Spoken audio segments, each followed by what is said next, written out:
And Jonathan and Amanda informed me that I got the right equation, but integrated incorrectly on number 3. Is that right? So I have.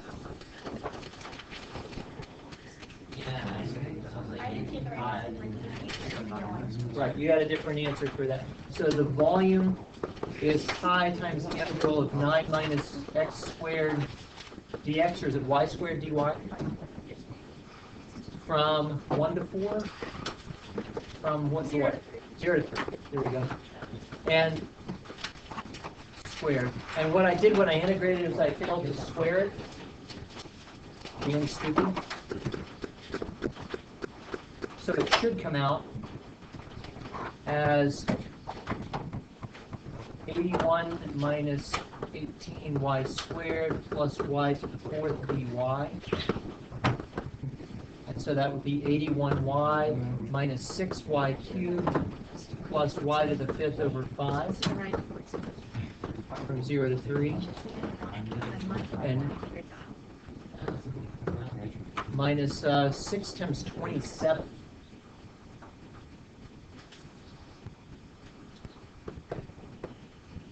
I get 163 for that. Is that right? 162.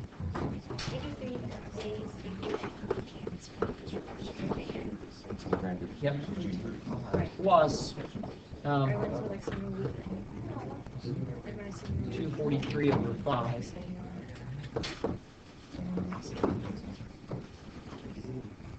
And that's a perfectly good number. I would probably leave it. When you simplify it, I think you simplified it. Did you simplify it? Just a little. I collapsed the 243 and the 168 to be 81. And then just left the 243. Okay. Fair enough. I guess that would be what? 405 plus 243 is 658 over 5 pi, if you really feel compelled to do that. So any of these numeric answers will work. So I apologize for the mistake on that. On 3, was it 3C?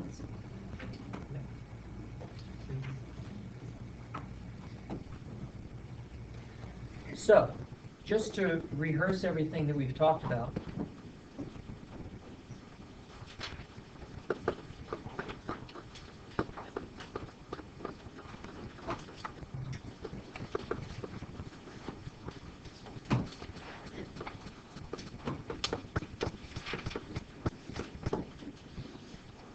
Yesterday, we developed this formula. Volume is equal to pi times the integral of r squared dx.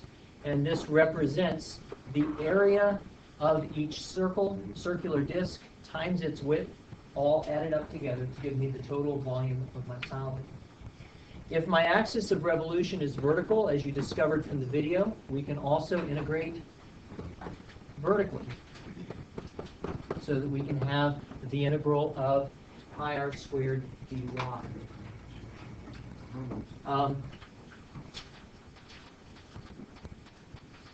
Sometimes, well, okay. So let's consider how this looks in a calculator context. So everybody grab your calculators. We're going to take a look at a typical kind of scenario.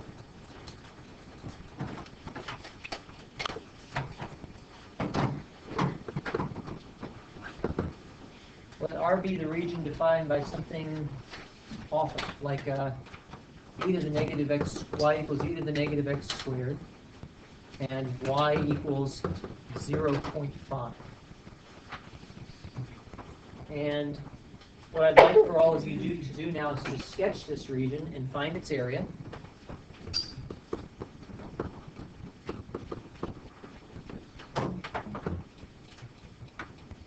And after that, we're going to find the volume of the solid generated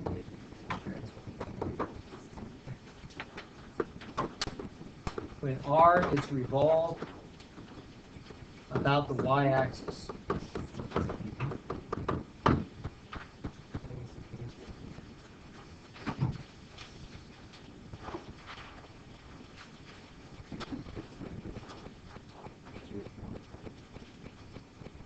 Yes. So on paper, you're going to show the calculus, and then the calculator is going to handle, what is the calculator going to handle for you? Intersection points and the integration. That's exactly right.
Clearly from the graph, why they said it's a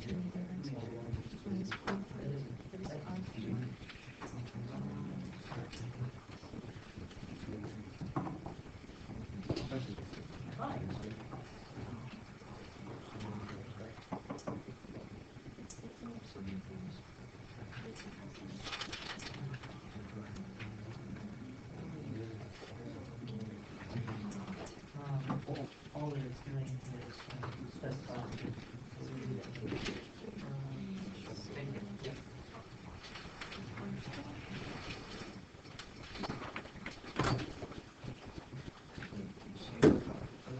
Okay. Talk to me about how the sketch looks. Sam?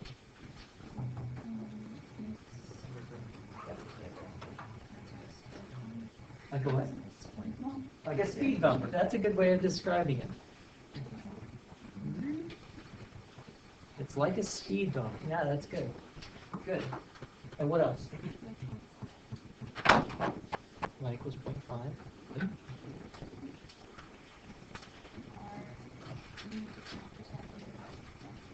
I do. I need a point of intersection before I do that.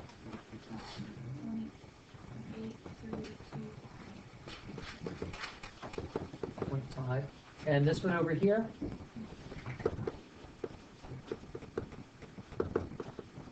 Okay. And so I need a representative rectangle. There it is. Excellent. Keep going.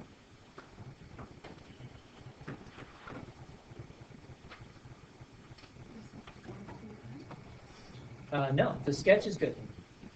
Good. So e to the negative x squared minus 0.5. Perfect.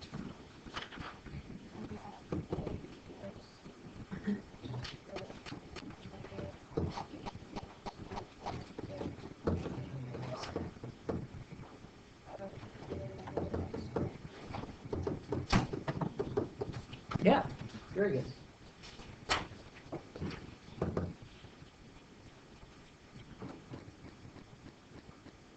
And at this point, what do we need to show?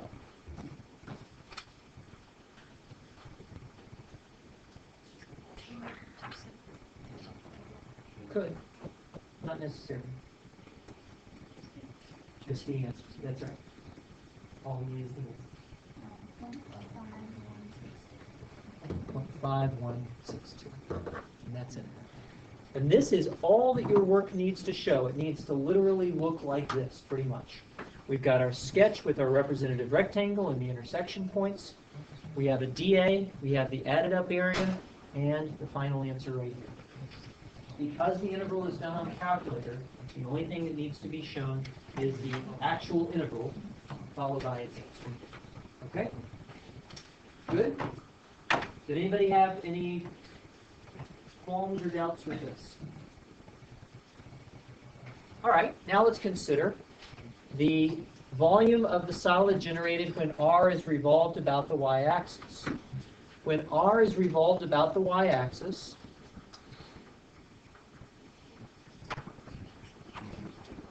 then what I get is a cute little sort of summer hat shape, like this.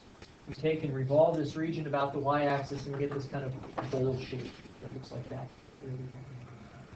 And now we want to find the volume of that thing. And so we're going to do it by taking a cut that is perpendicular to the axis of revolution. Notice that my rectangle here, my representative radius, has to be horizontal because it has to be perpendicular to the axis of revolution. Since my axis is vertical, I'm going to be dealing in terms of y's. And the thickness of that representative element is dy.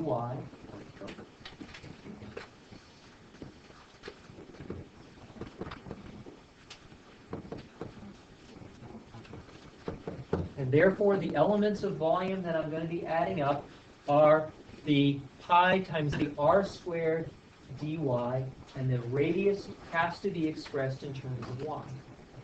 Well, what is that radius? Of course, it is curve minus axis, as the radius always is. And the curve has to be expressed in terms of y. Currently, it is not. Currently, my curve is expressed in terms of x. And so I'm going to have to come back and find the x coordinate in terms of y, and that's going to require a little bit of algebra. Somebody tell me how to solve for x here. Take natural log of both sides.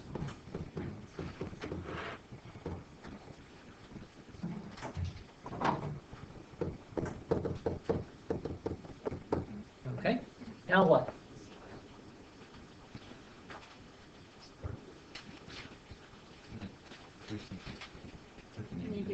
Right.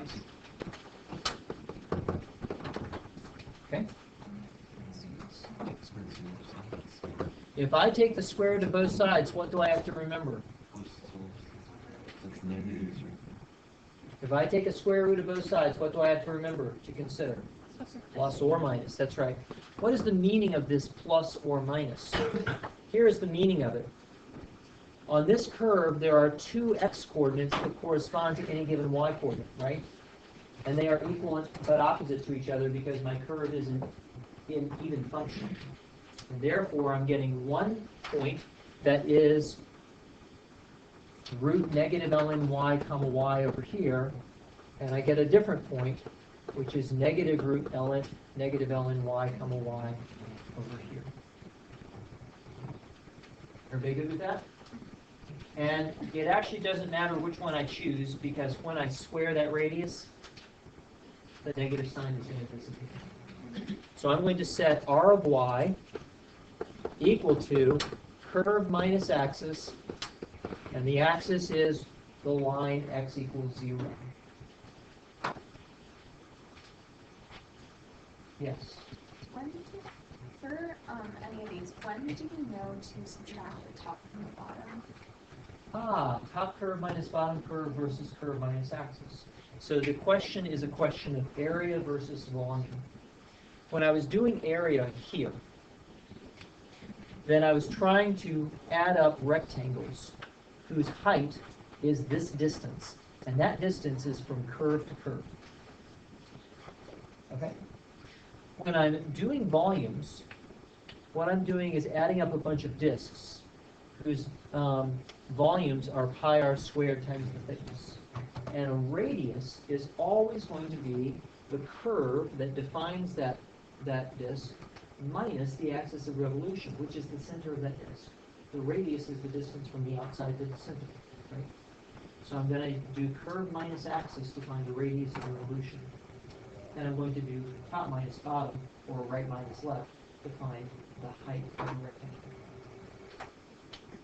Does that help? When we do, next week, when we do solids with constant cross-sections, we're going to see that curve minus curve again, because we're going to be doing the distance between two curves. So here's the central idea. Distance is done by subtraction. If you have distance along a straight line, if I want to figure out the distance from 2 to 6, I'm going to do that by 6 minus 2 is 8. What if it's on the axis?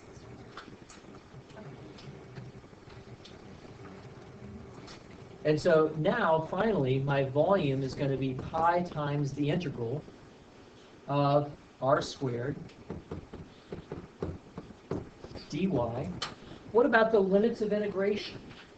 The limits of integration are going to be taken from the very first y, which is 0.5, all the way up to the very highest y. What is the top y value? 0.1. When x is 0, e to the 0 would be 1. Just like that. And now I can let my calculator handle this again.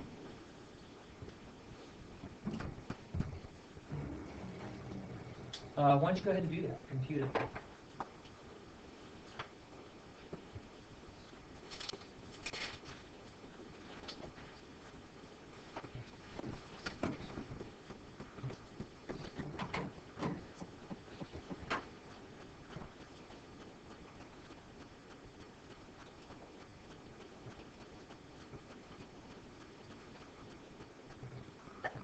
Touch.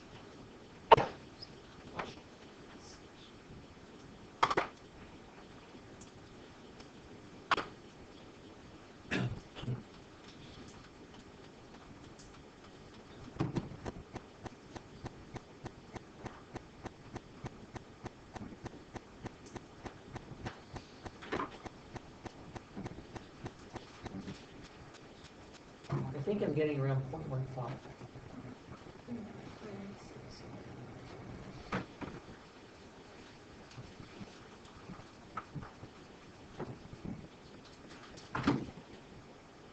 What did you get?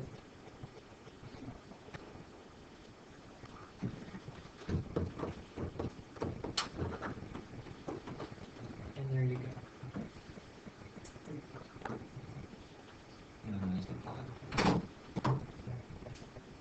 What's that?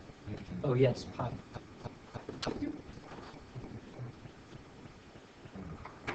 And that's a perfectly good number. You can leave it like that, or you can multiply through, and if you do, you get 0.5.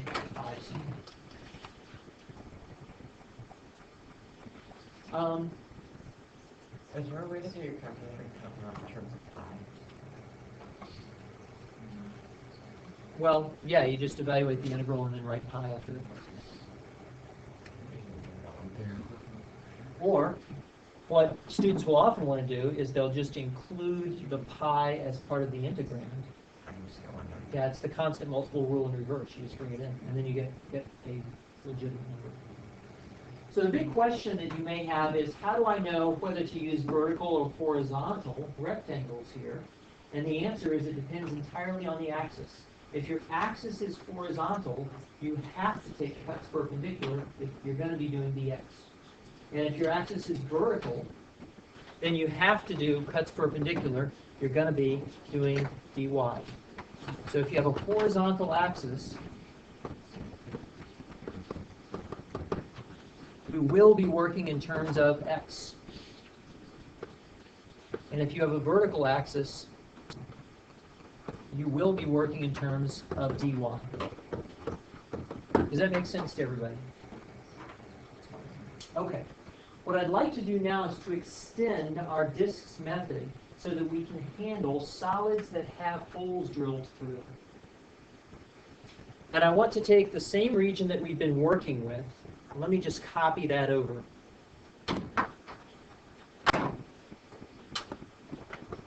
Let R be defined by y equals negative e to the negative x squared and y equals 0.5. And now I'd like to find the volume of a different solid. Find the volume of the solid generated when R is revolved about the x-axis.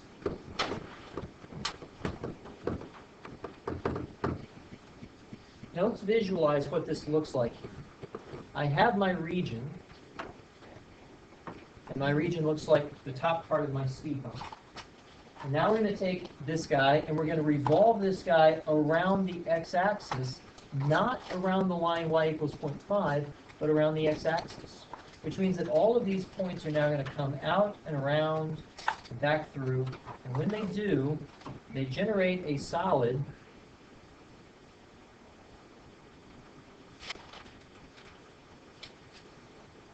that has a hole straight through the middle of it. Can everybody picture that? Our solid is now going to be this funny shape on the outside, and on the inside, it's got a hole drilled through it. So how are we going to account for this? Well, you can probably imagine how we're going to account for this. We're going to get out our mathematical knife, and we're going to slice up our solid into circular regions. But these circular regions are now rings, flesh. If I take a look at one cutout representative element, my representative element is now, instead of a solid disk, it is a hollow disk or a ring, or a lot of us call them washers. And in fact, this is usually called a washer method. Yes? Oh, what's the origin of the term? I don't actually know. What's that? Where was in someone shoot Washington? No, Mr. Frankfurt knows. He's mentioned it before. Google probably knows. Although it's probably going to give you some bogus thing. Why are washers called washers? Put them underneath screws so you don't.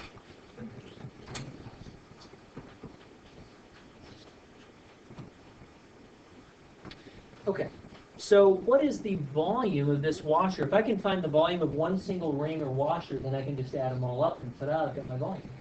So how does this go? Well, the washer itself is approximately constant through this whole thing. So it has a thickness of dx, and if I can find the area of the face of that washer, then I can multiply that through by dx and get the volume. So let's take this and look at it in front cross-section. It looks like this. If you had to find the area of this shape, how would you do it? Area in the big circle and subtract the area of the circle. There it is. That's exactly right. We're going to take the area of the big circle, and then we're going to count the little circle as having basically negative area, because we're cutting it out of the big one. And so we'll say that the area is equal to, if I do a big radius r and a little radius little r, the area is pi r squared minus pi little r squared. Yes, sir? Why don't we just shift the original function down by 0.5?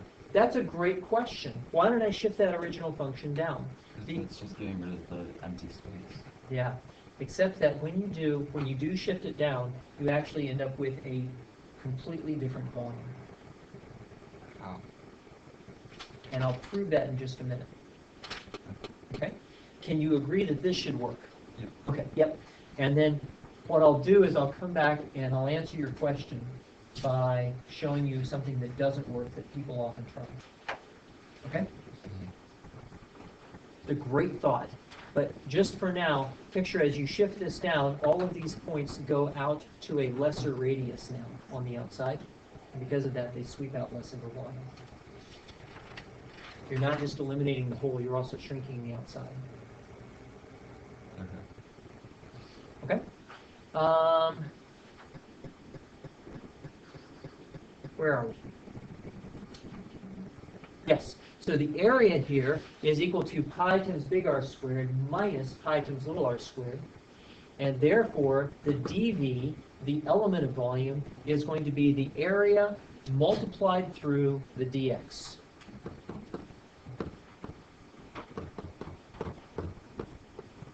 Just like that. And usually, we factor out the pi so that we have the quantity pi times big R squared minus little r squared times dx. Now, it's worth observing that the disks method that we had yesterday works with this as well. If I have a solid disk, what is the little r, the radius of my hole, which doesn't exist?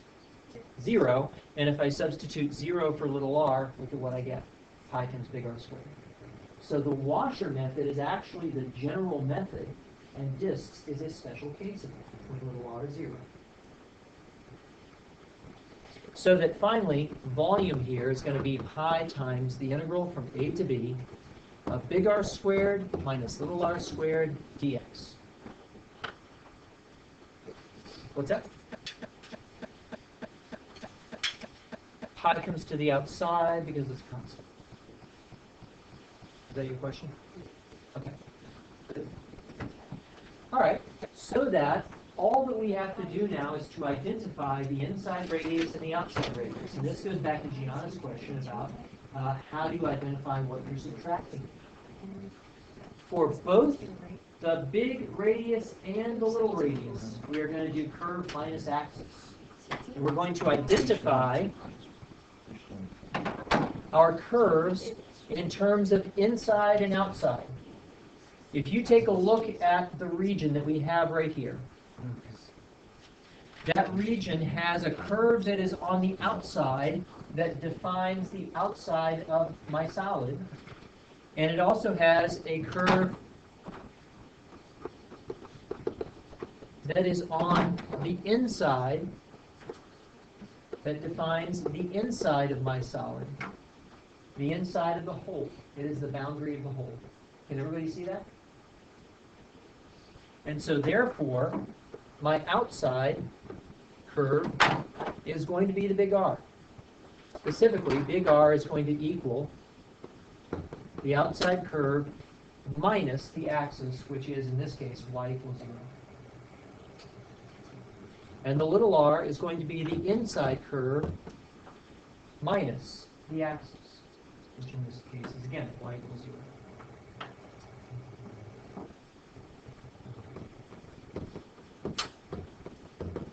Now, this is particularly interesting because our little r in this case is a constant value. What does that mean? That means that as I go across the solid, the radius of my hole does not change. Is that correct, according to how I've drawn it? Yes, it is. The radius of my hole does not change. And so, finally, we have volume equals pi times the integral of. Now, what are my limits of integration? They are going to be from the very first x to the very last x. And the very first x we identified when we did the point of intersection. What was that x? 0.8325. Negative 0.8325 was the first one. And positive 0.8325 was the last one. And we're going to have big R squared minus little r squared dx. And I think getting to the representation is probably enough for us. We could actually punch it into the calculator, but I don't want to take the 5 minutes to do it. If that's okay. So what's the upshot of this? The upshot of this is that we can handle holes through the middle simply by doing big R squared minus little r squared. Now I want to come back to Andrew's question. Why can't I just subtract the radius off to begin with and then do discs with it? And the answer is actually fairly simple. If I subtract off and did discs with it, then I would be taking my big R and I would be subtracting off the radius little r, and then I would be squaring that times dx. And it should be clear algebraically that big R squared minus little r squared is not algebraically the same as big R minus little r squared. So a common student mistake is to try to take this and turn it into this. We will never be doing, with our solids of revolution, we will never, ever, ever be doing curve minus curve. If you're doing that for volume, you're doing it. For solids of revolution, you're doing it. Instead, it's curve minus axis, and curve minus axis. Does that make sense to everybody? Okay. Better? Yep. Okay. Let's keep that same region, and I'd like to revolve about a different axis. Find the volume of the solid generated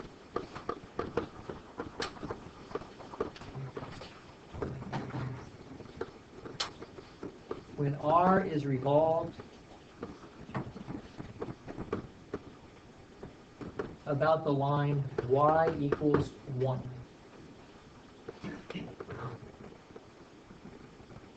Here is my region again.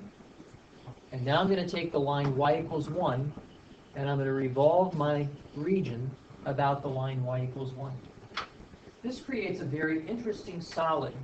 And you can imagine these points coming around, and when they come around, you can draw circles to kind of visualize it. And what you get is a solid that has a smooth outside, but it has a very unusual hole in the center. You see what I'm talking about? So picture this region right here. I wish I could do like a 3D hologram. That would be so awesome. So picture the region right here. And now the region is going to go around the line y equals 1. And when it goes around the line y equals 1, the outside, which is just a straight line, is going to make a smooth cylinder on the outside. And then the curve on the inside is going to make a hole of different radiuses as you move inwards. Oh, okay. You see it? Could it be theoretically made out of CAD? Or Probably so. I've thought a couple of times, wouldn't it be cool to do like Inventor or something and then do a revolution? In fact, I think I even know how to do it. Okay, so we have y equals 1. We're going to revolve it around y equals 1. We want to find the volume of the solid. So we're going to, again, take out our mathematical knife and slice up our solid, just like that. And when we do, we're going to get washers, rings. And the volume of my solid is going to be pi times the integral of big R squared minus little r squared dx. And the only thing that we have to do is to identify the outside radius and the inside radius. And for that, we simply need to identify the outside curve and the inside curve.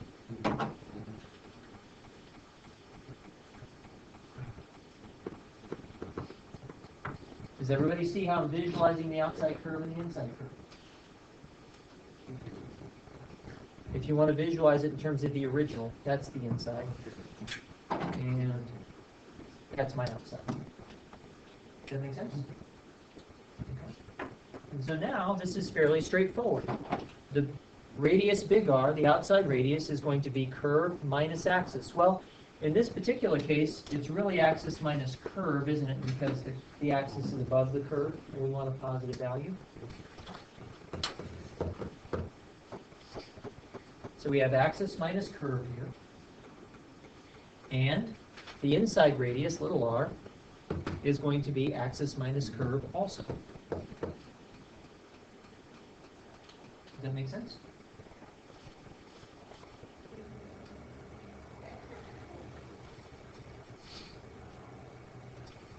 I see distress.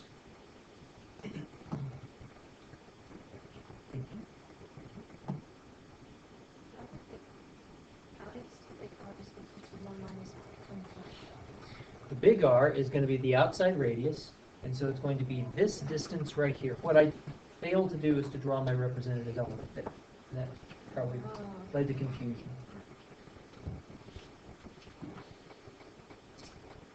Is that better? And notice that the representative element shows a little bit of daylight right here. That's the little radius.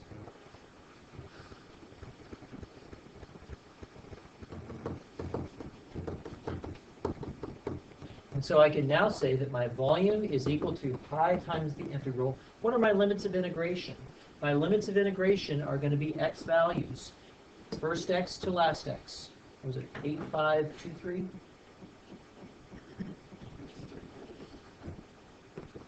Wait, no. 8325. 8325.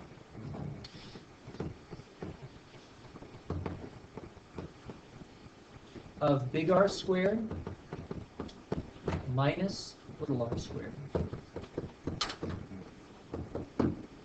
And again, I think we're happy with just the setup. I'm not going to bother to evaluate it at this time. So we can It depends on the nature of the question.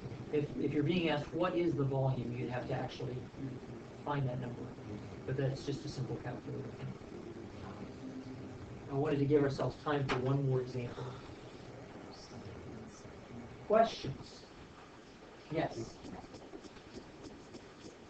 Yes. So the question is it axis minus curve or is it curve minus axis? And the answer is whichever gives you the positive value. So above, below, we want to subtract so that the number that's higher is minus the number that is lower, so you get a positive value. But here's a secret.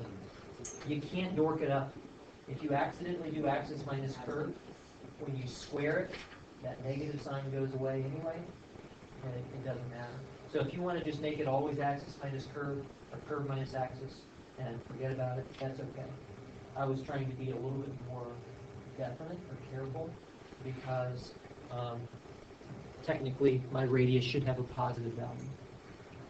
Yes? look for like ancient mathematicians and like came up with this. Like, what was it for? What was it? What did Archimedes do this for? Why was Archimedes interested in volumes? I don't actually know. Of course, the apocryphal story about him in the bathtub, you know. Right. So he was obviously interested in volumes. He had thought about volumes. But I don't know what his particular area of interest was. He had a lot of interest in plumbing, in engineering, and in warfare. A lot of engineers were, in fact, hired for warfare purposes, and they still are. Let's do one more if we can. Let R be the region defined by y equals the square root of x, and x equals 4, and y equals 0. Quick sketch. Like so. Find the volume of the solid generated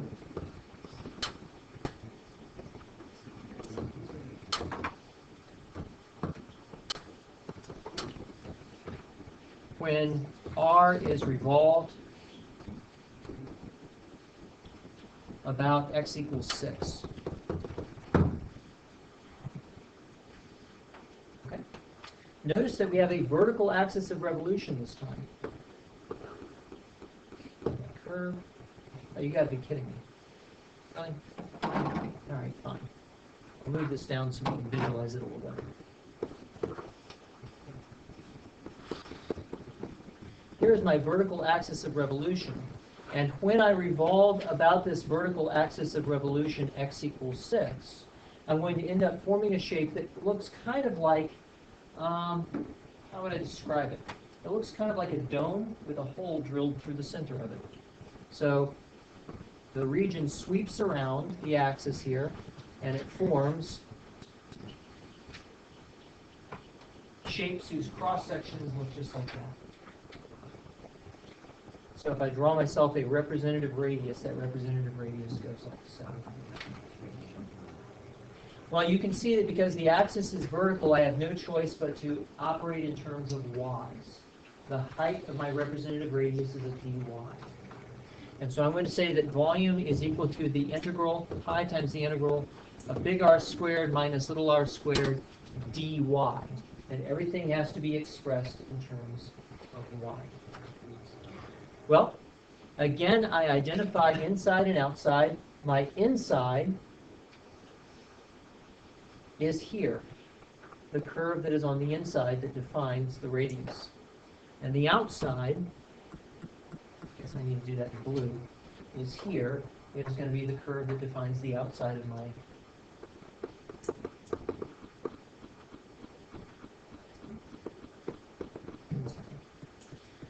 So what is the radius going to be? Well, let's do the little r first because it's the easiest.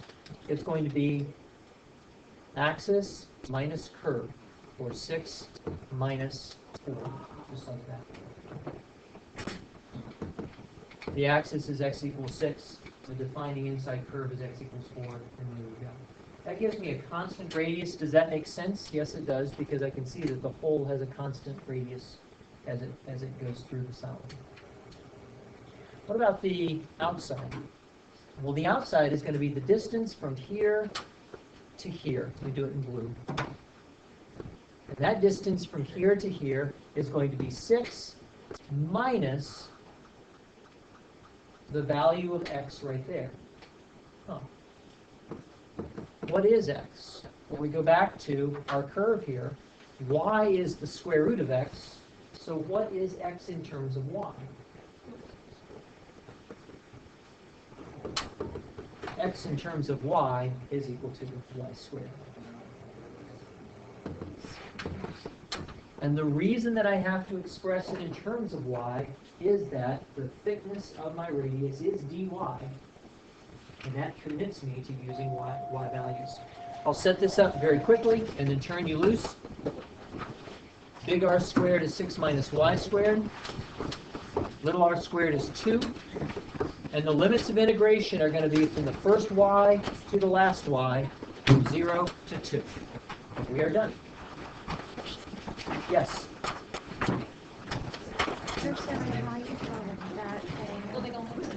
Just how I drew it? How you start drawing the line and like Sure. find the point. What I did was I took and reflected my region around the axis here.